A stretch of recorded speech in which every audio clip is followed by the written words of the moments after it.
I talk about things like trust and cooperation, and there should be no demand for my work. But the fact of the matter is there is demand for my work, which means that there's an opportunity. It means that trust and cooperation are not yet standard in our organizations, and yet they should be, and we know that, which is why we're looking for ways to bring those things to our organizations. So I thought I would do something a little different today. You know, when you're speaking to tens of thousands of people and you have the opportunity to share a message, of course, most rational people would say, let's go with something I've talked about lots of times and I'm really good at, but I'm not normal, so I'm going to do something completely new, and I hope this works out. There are two things that I think that great leaders need to have: empathy and perspective. And I think these things are very often forgotten. Leaders are so often so concerned about their status or their position in an organization, they actually forget their real job. And the real job of a leader is not about being in charge, it's about taking care of those in our charge. And I don't think people realize this, and I don't think people train for this. When we're junior, our only responsibility is to be good at our jobs. That's all we really have to do. And some people actually go get advanced educations so that they can be really good at their jobs, accountants or whatever, right? And you show up and you work hard, and the company will give us tons and tons of training how to do our jobs. They'll show us how to use the software. They'll send us away for a few days to get trained in whatever it is that we're doing for the company. And then they expect us to go be good at our jobs. And that's what we do. We work very hard. And if you're good at your job, they'll promote you. And at some point, you'll get promoted to a position where we're now responsible for the people who do the job we used to do, but nobody shows us how to do that. And that's why we get managers and not leaders. Because the reason our managers are micromanaging us is because they actually do know how to do the job better than us. That's what got them promoted. Really what we have to do is go through a transition. Some people make it quickly, some people make it slowly, and unfortunately some people will never make that transition at all. Which is we have to go through this transition of being responsible for the job and then turning into somebody who's now responsible for the people who are responsible for the job. And as I said before, one of the great things that is lacking in most of our companies is that they are not teaching us how to lead. And leadership is a skill like any other. It is a practicable, learnable skill. And it is something that you work on. It's like a muscle. If you practice it all the days, you will get good at it and you will become a strong leader. If you stop practicing, you will become a weak leader. Like parenting, everyone has the capacity to be a parent. Doesn't mean everybody wants to be a parent, and doesn't mean everybody should be a parent. Leadership is the same. We all have the capacity to be a leader. Doesn't mean everybody should be a leader, and it doesn't mean everybody wants to be a leader. And the reason is because it comes at great personal sacrifice. Remember, you're not in charge, you're responsible for those in your charge. That means things like when everything goes right, you have to give away all the credit. And when everything goes wrong, you have to take all the responsibility. That sucks, right? It's things like staying late to show somebody what to do. It's things like when something does actually break, when something goes wrong, instead of yelling and screaming and taking over, you say, try again. When the overwhelming pressures are not on them, the overwhelming pressures are on us. At the end of the day, great leaders are not responsible for the job. They're responsible for the people who are responsible for the job. They're not even responsible for the results. I love talking to CEOs and say, what's your priority? And they put their hands on their hips all proudly and say, my priority is my customer. I'm like, really? You haven't talked to a customer in 15 years. There's no CEO on the planet responsible for the customer. They're just not. They're responsible for the people who are responsible for the people who are responsible for the customer. I'll tell you a true story. A few months ago, I stayed at the Four Seasons in Las Vegas. It is a wonderful hotel. And the reason it's a wonderful hotel is not because of the fancy beds. Any hotel can go and buy a fancy bed. The reason it's a wonderful hotel is because of the people who work there.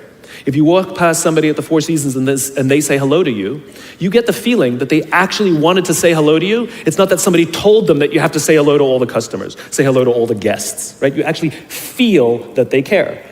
Now, in their lobby, they have a coffee stand. And one afternoon, I went to buy a cup of coffee, and there was a barista by the name of Noah who was serving me. Noah was fantastic. He was friendly and fun, and he was engaging with me, and I had so much fun buying a cup of coffee, I actually think I gave 100% tip, right? He was wonderful. So as is my nature, I asked Noah, do you like your job? And without skipping a beat, Noah says, I love my job.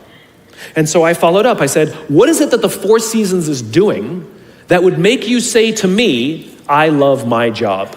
And without skipping a beat, Noah said, throughout the day, managers will walk past me and ask me how I'm doing, if there's anything that I need to do my job better. He said, not just my manager, any manager. And then he said something magical. He says, I also work at Caesar's palace. And at Caesar's palace, the managers are trying to make sure we're doing everything right. They catch us when we do things wrong. He says, when I go to work there, I like to keep my head under the radar and just get through the day so I can get my paycheck. He says, here at the Four Seasons, I feel I can be myself. Same person, entirely a different experience from the customer who will engage with Noah. So we in leadership are always criticizing the people. We're always saying, we've got to get the right people on the bus. I've got to fill my team. I've got to get the right people. But the reality is, it's not the people. It's the leadership. If we create the right environment, we will get people like Noah at the Four Seasons. If we create the wrong environment, we will get people like Noah at Caesar's palace. It's not the people. And yet we're so quick to hire and fire. You can't hire and fire your children. If your kids are struggling, we don't say, you got to see at school, you're up for adoption. So why is it that when somebody has performance problems at work, why is it that our instinct is to say, you're out? We do not practice empathy. What does empathy look like? Here's the lack of empathy. This is normal in our business world. You walk into someone's office, someone walks into our office and says, your numbers have been down for the third quarter in a row. You have to pick up your numbers, otherwise I can't guarantee what the future will look like. How inspired do you think that person is to come to work the next day? Here's what empathy looks like. You walk into someone's office, someone walks into your office and says, your numbers are down for the third quarter in a row. Are you okay? I'm worried about you. What's going on? We all have performance issues. Maybe someone's kid is sick. Maybe they're having problems in their marriage. Maybe one of their parents is dying. We don't know what's going on in their lives. And of course it will affect performance at work. Empathy is being concerned about the human being, not just their output. And we have to practice empathy. And one of the groups that we are pretty bad at practicing empathy with is our young millennials. So let me show you what empathy looks like. Listening to understand, trying to understand someone's point of view and disposition. At 100% of the talks that I give or the meetings that I have, invariably, someone will raise their hand and ask about the millennial problem. Apparently, this young generation is unleadable.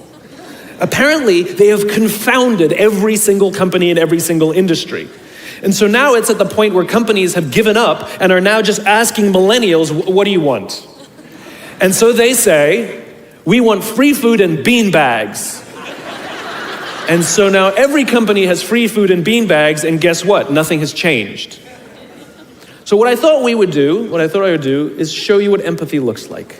How do we practice empathy with someone we don't understand? How do we practice empathy with an organization or a group that we're struggling with? Right? So we have to understand that it breaks down to four things.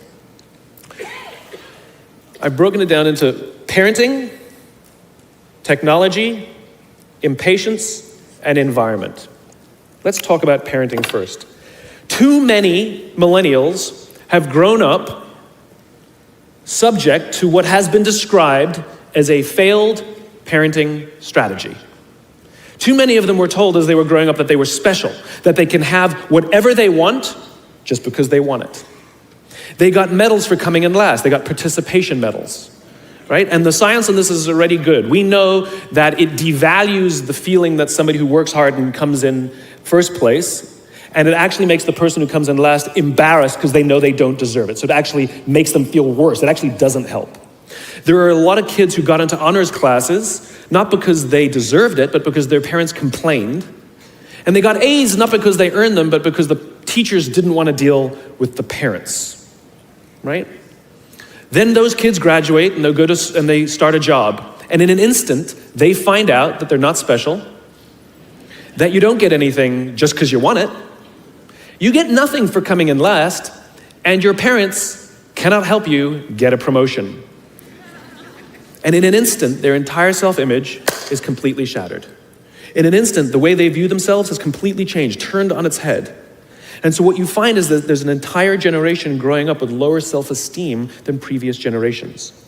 Remember, they have grown up in an Instagram, Facebook, Snapchat world in which they are very, very good at putting filters on everything. They're very, very good at curating how they want to be seen. And we think they're full of confidence. They seem to have all the answers. They seem to be telling us what to do. At the end of the day, it's just not there. It's just not true.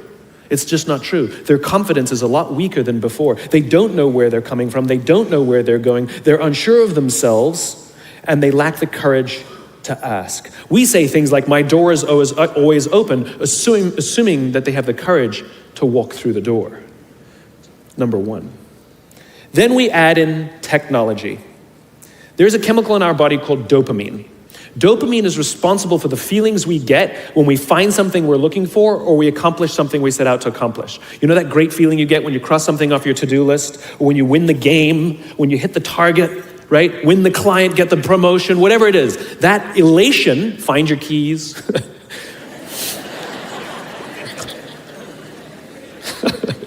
That elation comes from a chemical in our body called dopamine, right? Now, other substances, other things that release dopamine include alcohol, nicotine, gambling. That's what makes us feel good when we engage with those things, and it's the root of a lot of addiction.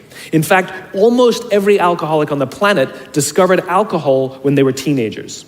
You see, when we're very, very young, the only approval we need is approval from our parents.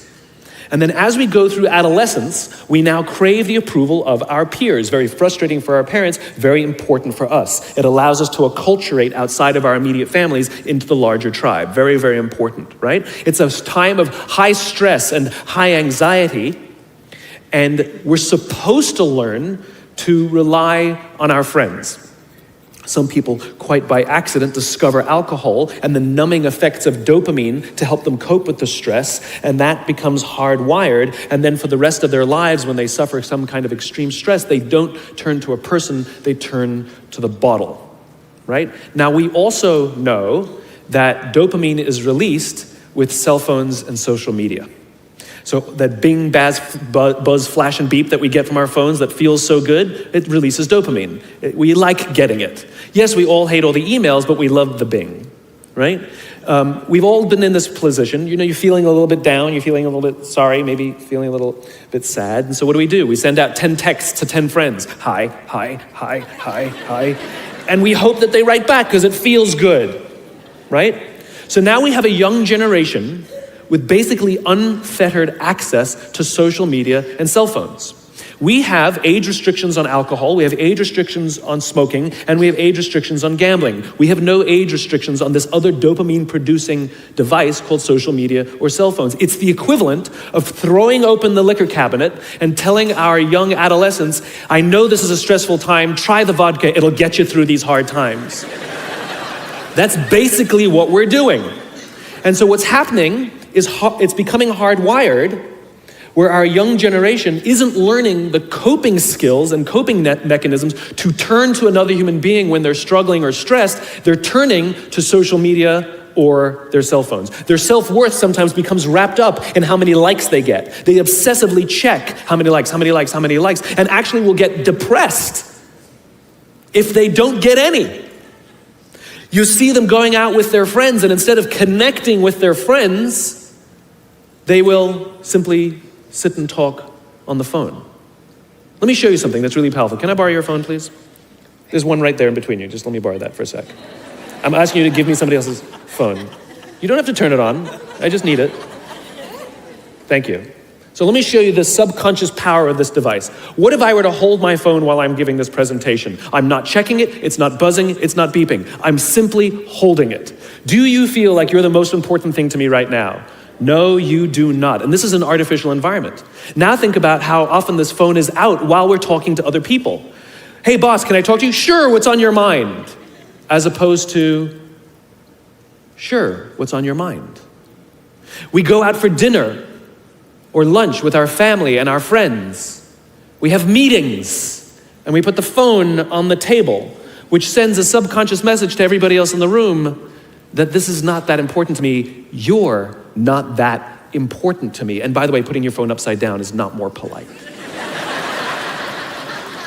This is my favorite one, where the phone rings in the middle of a dinner, in the middle of a lunch, in the middle of a meeting, and somebody goes, I'm not gonna answer it.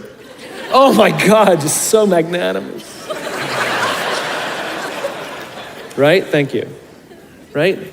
Put it away, keep it away, because what it does is it actually hurts our ability to relate to each other. Now you look at young kids these days, they're on them all the time. I don't blame them, it is addiction.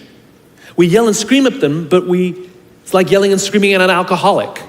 It doesn't help the fact that it's a chemical addiction, right? So you take an insecure generation that now, through no fault of their own, struggles to cope with stress. They don't know how to cope with and deal with stress. And as they have told me, many of them will admit that they struggle to form deep, meaningful relationships. They will admit that many of their friendships are superficial, right? That their friends they know would cancel on them if they get a better plan, that they wouldn't really know who to talk to if they get depressed. And maybe they'll turn to an online support group, which is not a real thing. It's not human, right? And we've seen the impact of this. We're starting to see rises of depression in this generation. We're starting to see rise of suicide in this generation. We're starting to see a rise of accidental death due to drug overdose from this generation. Universities are currently dealing with an epidemic that they've never dealt with before, which is the number of kids requesting leaves of absence due to depression, right? Now, those are all extreme examples. The less extreme and more likely example is that someone will go through life just never really finding joy or fulfillment. And everything's just fine. How's your job? It's fine. How are your friends? They're fine. But no joy, because you just cannot, because joy, fulfillment comes from this. It comes from human interaction. We are social animals and we need it. And we have to learn to rely on our friends. And that skill is desperately lacking. So you add in the next one, impatience. This generation is often accused of being entitled.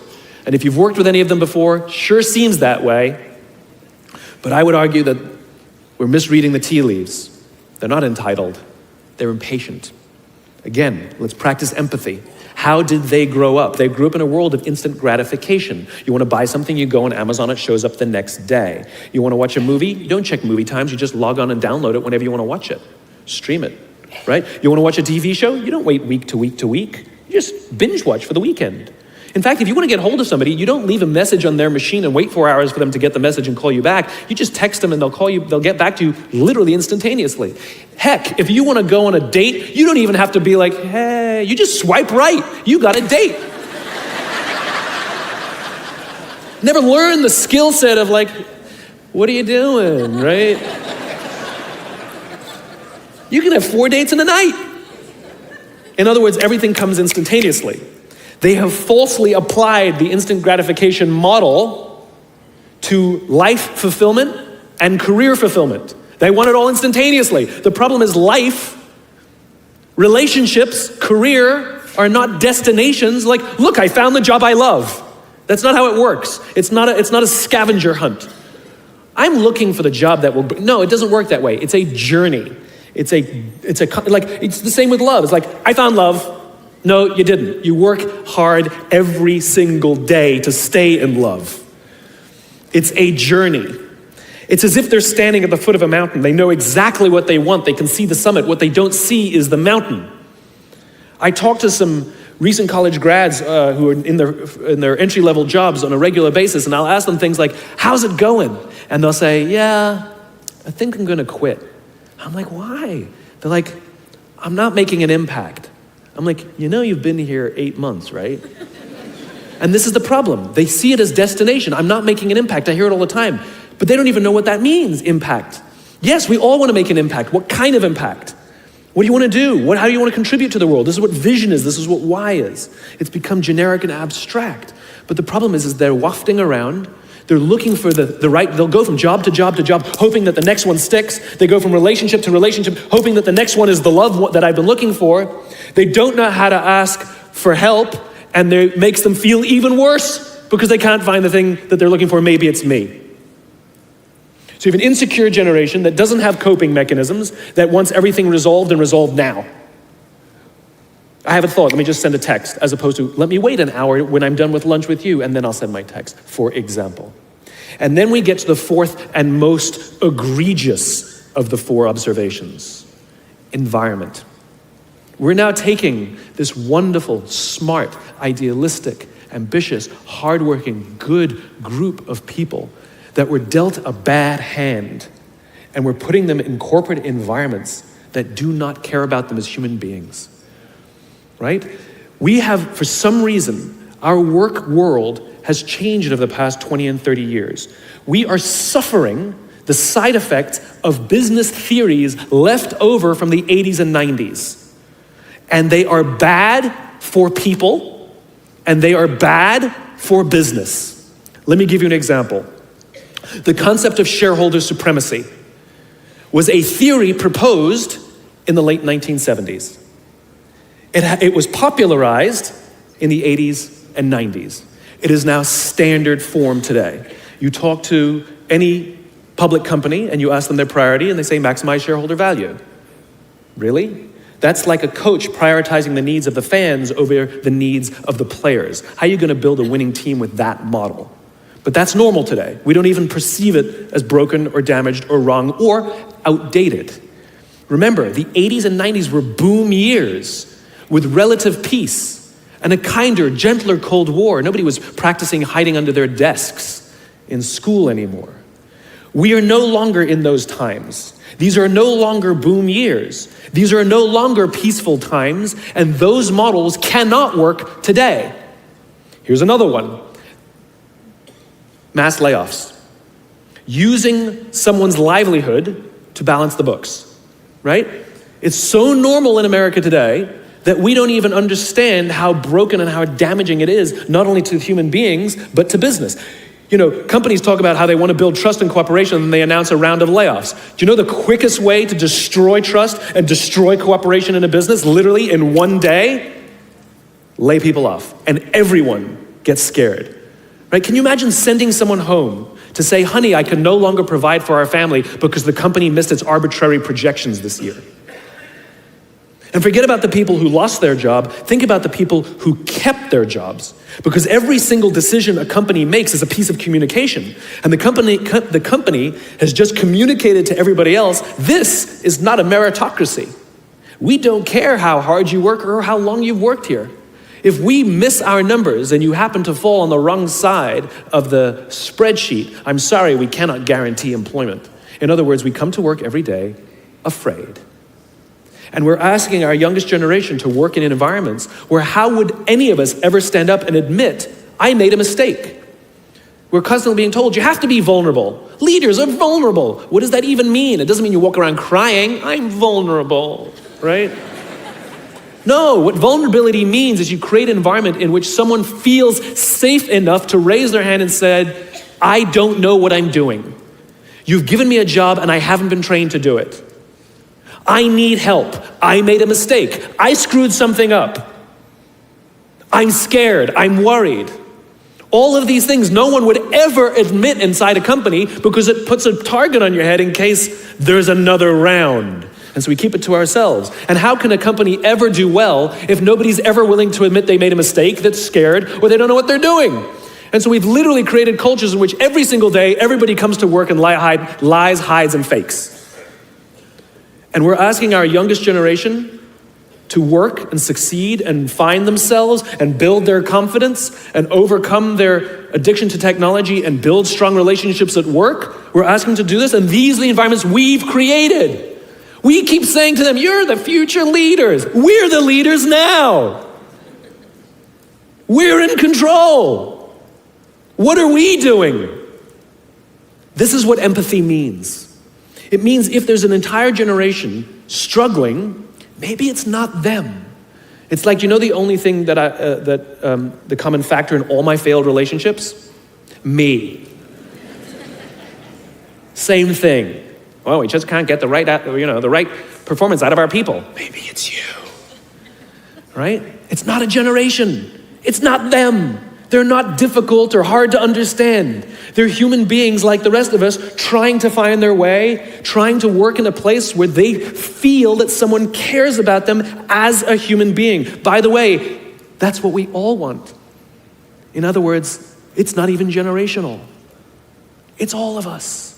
This is the practice of empathy, that if we're struggling to communicate to someone, if we're struggling to help someone be at their natural best, I'm tired of people saying to me, how do I get the best out of my people? Really, that's what you want? They're like a towel, you just wring them. How can I get the most out of them?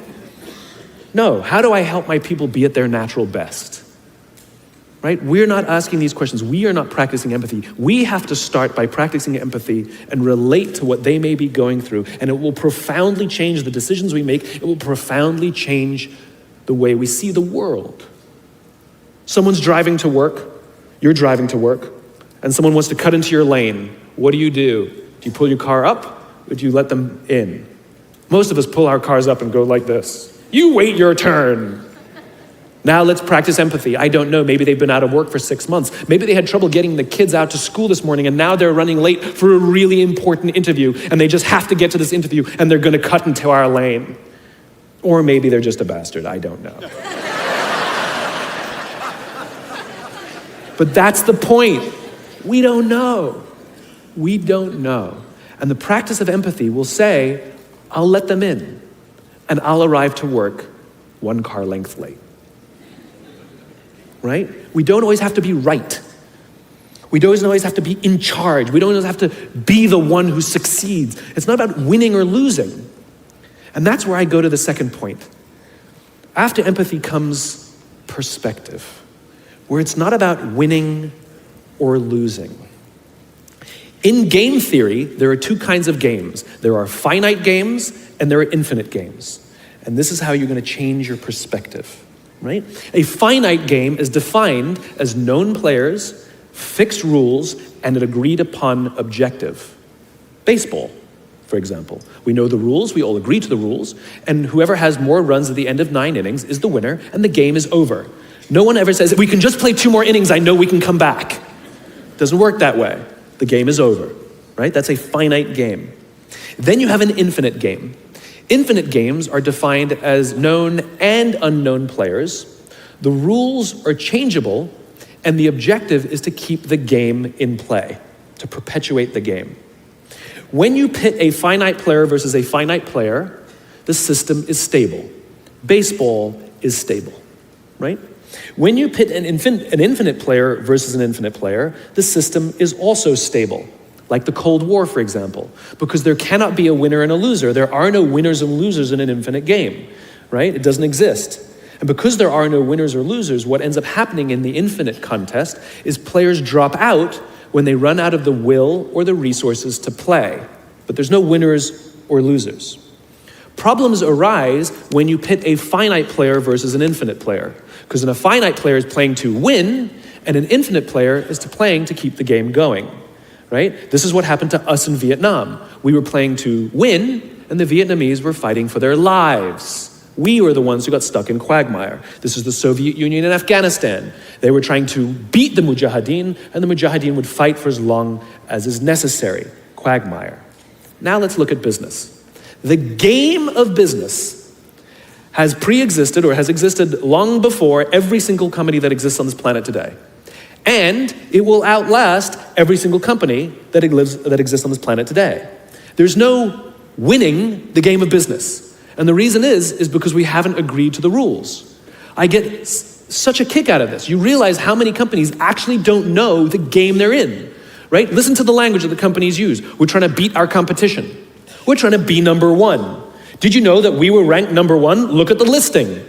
Based on what criteria? Revenues, profits, market share, square footage, number of employees. Based on what time frame? A quarter, a year, 5 years, 10 years, 20 years, 50 years, 100 years? I haven't agreed to those standards. How can you declare yourself the winner? How can you declare yourself number one where no one else in the game has agreed to the rules?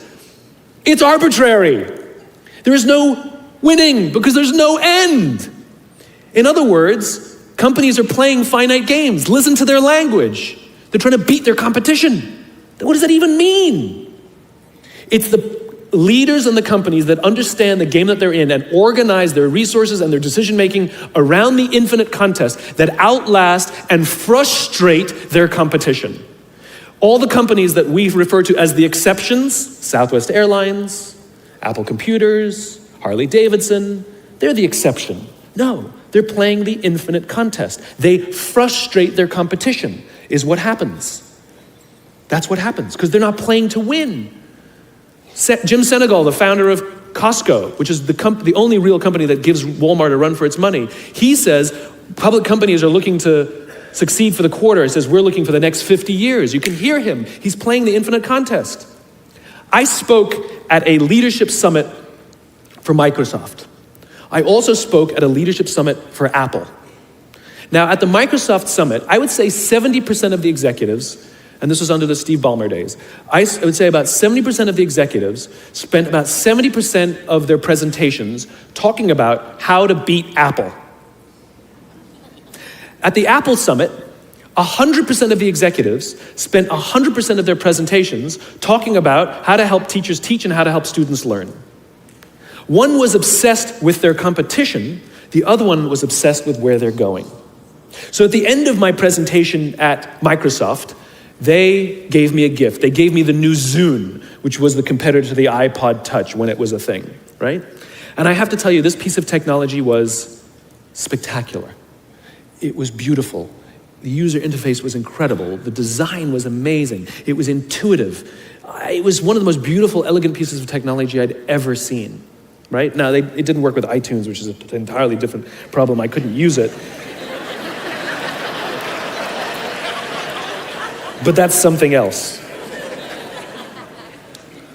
I'm sitting in the back of a taxi with a senior Apple executive, sort of employee number 12 kind of guy, and I decide to stir the pot. And I turn to him and I say, you know, I spoke at a Microsoft summit, and they gave me their new Zune, and I have to tell you, it is so much better than your iPod Touch. And he turned to me and said, I have no doubt. Conversation over.